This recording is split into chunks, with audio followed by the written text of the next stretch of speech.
अस्सलाम वालेकुम मेरी यूट्यूब फैमिली, कैसे हैं आप? उम्मीद है आप सब खैरियत से होंगे। हम भी अल्हम्दुलिल्लाह खैरियत से हैं। और जी, रात से बारिश शुरू हुई हुई है। रात को तो बहुत तूफ़ानी आंधी आई थी। सारा ऊपर का सारी मिट्टी नीचे आ चुकी है। हम लोग इतना डर रहे थे क्योंकि मैं अकेली फातमा में ही थी। ये लोग तो काम पे सब गए हुए थे। बेटा बहन क्या गए हुए थे, बेटे बहन क्या गए हुए थे, और ये गए हुए थे। बेटे कल काम पे नहीं गए थे इनके साथ। और जी, बहुत डर लग रहा था। रात को तो बिजली इतनी कड़क रही थी हमारी तरफ, बादल गरज रहे थे, इतनी ज़ोर की मिट्टी की आंधी आई हुई थी। उसमें बारिश भी हल्की हो रही थी। हमारी तरफ हल्की हुई है और ये आके बता रहे हैं कि शहरों में बहुत तेज़ हुई है इनकी तरफ, जहाँ ये काम करते हैं मेरी बहन की तरफ। यहाँ भी हुई है कि इतनी हुई है कि जैसे मूसलाधार नहीं हुई। तो और आज सुबह से भी हो रही है। मैं आपको भी दिखा रही थी कि सुबह की बारिश थी रिमझिम। इतनी प्यारी, इतनी हसीन नज़ारा था बारिश का। तो बस अल्लाह की रहमत है। पर ये है कि आखिर में हो रही है तो थोड़े काम की मुश्किल हो रही है, थोड़ी चीज़ें रह गई हैं बच्चों की वगैरह, आने जाने के रास्ते ख़राब हुए हैं। बस अल्लाह पाक की हिकमत एक। अब जिस रज़ा में अल्लाह पाक राज़ी रखे हम उसमें ही राज़ी रहते हैं। पर ना दुकानदार हैं, जैसे आखिरी आपको पता है आखिरी जुमेरात है, 2 दिन रह चुके हैं रमज़ान ख़त्म होने में, ईद आने में। तो बस थोड़ा काम लोगों के रह गए हैं, जो जल्द भाग दौड़ी हो रही थी कि आखिर में ले लेंगे जो है। या हम लोग जैसे कि भाई पैसों पे के अब कुछ कमा के बच्चों के लिए ले लेंगे। इनके बाबा हम रोज़ वाले हैं, तो अभी बच्चों की चीज़ें रह गई हैं मेरे।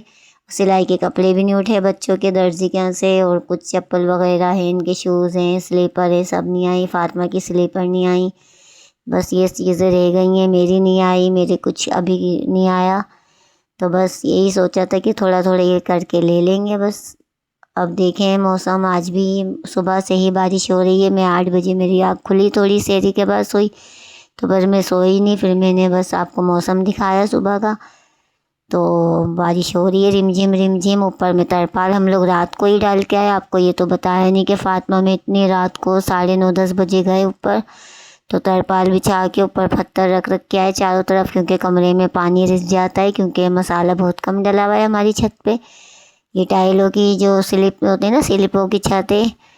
तो बस ये ना, फिर तरपाल बिछा के इतना हवा, इतनी हवा कि हम डर रहे थे बस, क्योंकि जाना ज़रूरी था, क्योंकि कमरा गीला हो जाता, फिर स्लिपों में पानी भर जाता है तो वो रिश्ता ही रहता है टप टप टप। सारी चीज़ें नीचे की बिस्तर वगैरह अलमारियाँ गीली हो जाती हैं। फिर हमारे तो सोने का भी वो नहीं रहता कुछ भी ठिकाना। एक ही रूम है, हम सब एक ही रूम में सोते हैं अभी।